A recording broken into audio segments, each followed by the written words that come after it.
Brian, ano yung dahilan? Bakit sinuspindi yung proklamasyon itong mga kandidato dyan sa Bicol? Yes, Aga, at ilan nga sa mga dahilan ng COMELEC kaya sinuspindi ang proklamasyon ng mga tumatakbong kandidato dito sa Bicol ay ang ilan ay paglabag sa premature campaign at mga nakapending nitong kaso at hinatulang kaso o guilty beyond reasonable doubt ng Korte Suprema, kaya naglabas ng suspension order ang COMELEC para pigilan ang proklamasyon ng mga kandidato dito sa Bicol. 7 tumatakbo sa pagkabarangay chairman ang sinuspindi ng COMELEC ang proklamasyon sakaling manalo ang mga ito sa ginanap na barangay at sangguniang kabataan election.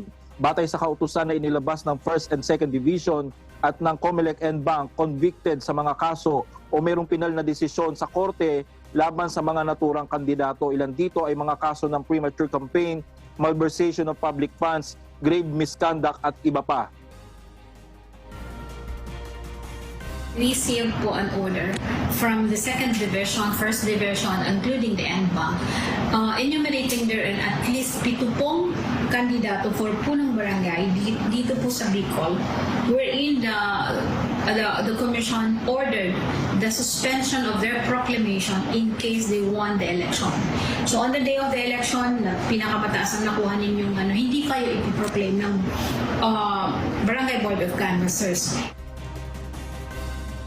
Aga, bagamat hindi tinukoy ang pangalan, sinabi ng COMELEC kung saan lugar tumatakbo ang naturang mga kandidato na suspindido pansamantala sa kanilang proklamasyon. Kabilang dito ay ang tumatakbong kapitan sa Barangay Concepcion Pequeña, Naga City sa Camarines Sur, Barangay Cabasan Aroroy, Barangay Magallanes sa Masbate, at Barangay Malbog Pilar at Barangay Makabog sa probinsya naman ng Sorsogon, Barangay Poblasyon sa Kapalonga sa Camarines Norte, at Barangay Tambunga Biga sa Catanduanes. Ayon sa COMELEC, sakaling manalo ang mga kandidatong nanalong ito ay sa nabanggit na mga barangay ay hindi pa pansamantalang maipoproklima ng Barangay Board of Canvassers. Ang grounds po nila is, one is convicted sila by final judgment of a crime.